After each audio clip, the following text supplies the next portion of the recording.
मनोज राय हंस civil court Ballia.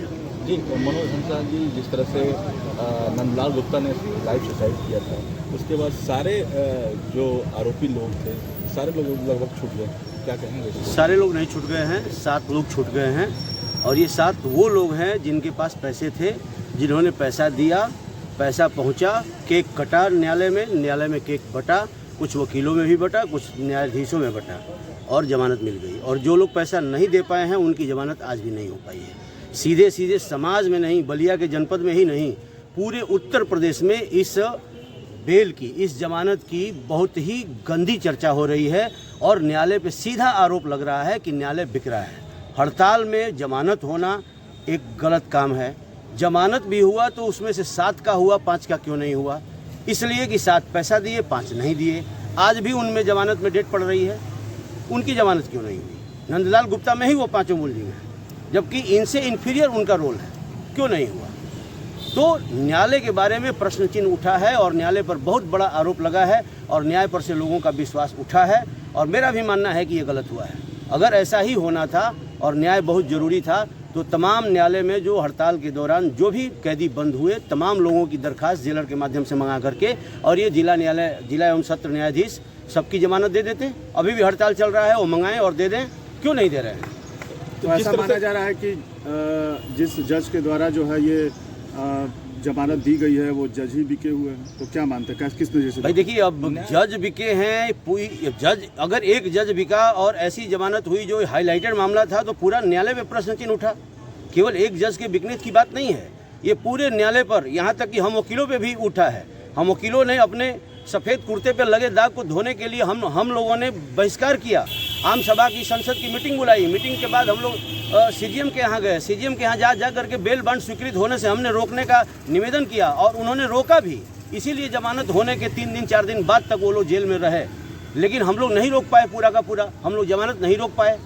ये हमारा फेल्योर है, हमारे बार का फेल्योर है। क्या वजह रही कि इतने बड़े बड़े नेता इस पे अंकुश लगाने के लिए, चाहे उन पे कार्रवाई करने की बात कर रहे थे, आज किस वजह से वो छूट गए? क्या भाई देखिए, कलयुग का अस्त्र पैसा है और इस कलयुग में पैसा सबसे सर्वोपरि है। ईमानदार बहुत कम रह गए हैं, बेईमान बहुत ज़्यादा हो गए हैं समाज में। और इसी का खामियाजा है कि समाज में जो स्थिति बेईमानों और ईमानदारों का जो प्रतिशत है, वही प्रतिशत आज के न्यायालय में भी हो चुका है। इनमें से जो लोग जमीन की मुआहदा कराए थे उनकी भी जमानत हो चुकी है और ऐसे में मुआहदा भी अभी कैंसिल नहीं हो पाई, तो इसको लेकर क्या कहना चाहेंगे आप?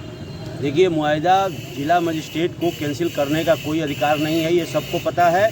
और नंदलाल गुप्ता जी के परिवार को भी मैं बता चुका हूँ कि आप इस झांसे में मत रहें कि डीएम और एसपी और तमाम लोग कह दिए कि वो निरस्त हो गया तो निरस्त हो गया।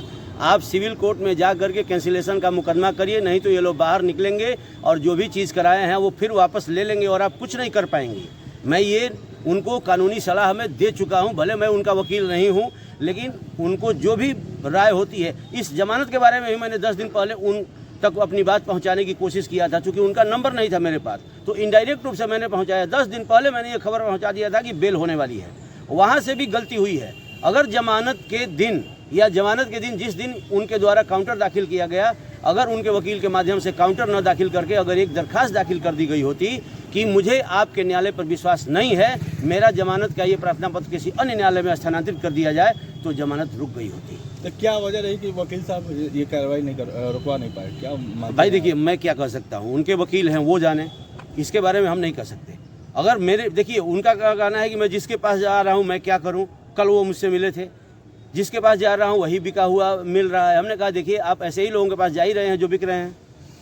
आपको ईमानदार वकील नहीं दिख रहा है, मनोज राय हंस को के पास आइए, फिर पता चलता है। लेकिन मैं, ये तो हुआ कि मैं बुला के आपकी वकालत करूं, तो मैं आपकी वकालत नहीं करूंगा।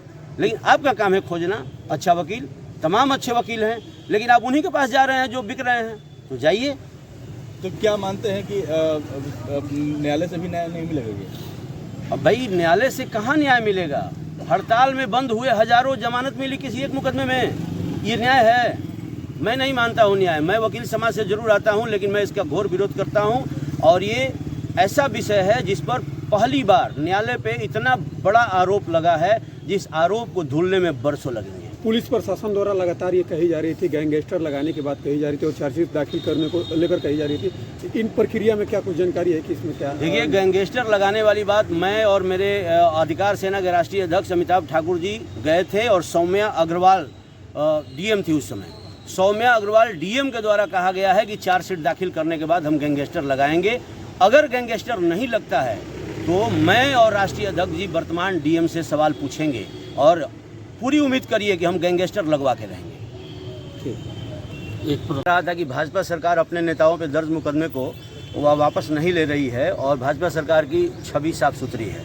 मैं आपको बता दूं, भाजपा सरकार ने 5000 मुकदमे अपने नेताओं पे जो हुए थे उनमें उनको वापस लिया है, जबकि सपा सरकार का रिकॉर्ड मेरे पास है जिन्होंने मात्र 3000 मुकदमे वापस लिए हैं। उसी पर मैं वर्तमान में रीता बहुगुणा जोशी और लोगों के खिलाफ जो लिया जा रहा है इसका हम लोग विरोध करने आए और राज्यपाल को पत्रक दिया गया है कि यह भी पार्टी भाजपा भी सपा और बसपा की तरह से है। वो लोग 3000 मुकदमे लिए हैं वापस, ये 5000 मुकदमा ले लिए हैं वापस। तो कैसे कहा जाए कि ये दूध के धुले हैं? और सभी इनके नेताओं पे संगीन मुकदमे दाखिल थे। तो ये सभी पार्टियों की एक रीति रिवाज बन गई है कि जब सत्ता में आओ अपने नेताओं पे दर्ज तमाम मुकदमे को, चाहे वो लूट का, डकैती का, छिनैती का, रेप का हो, वापस ले लो। इसका हम घोर विरोध जीरो करते हैं। टॉलरेंस की बात करती है और फिर तो कैसे आपराधिक जीरो मुकदमों टॉलरेंस को की बात वापस लेना, क्या कुछ? ये आपको लगता है कि जीरो टॉलरेंस है? जीरो टॉलरेंस में रेप आता है क्या? हत्या के मुकदमे आते हैं क्या? डकैती के मुकदमे आते हैं क्या? ये तमाम तरह के मुकदमे, कोई मुकदमे का नेचर है जो इस तरह का वापस किया जाए? हमारा नेता है, उस पर जैसा भी मुकदमा हो उसको ले लो वापस। ठीक तो वीडियो बना इसको दिखाइए थोड़ा।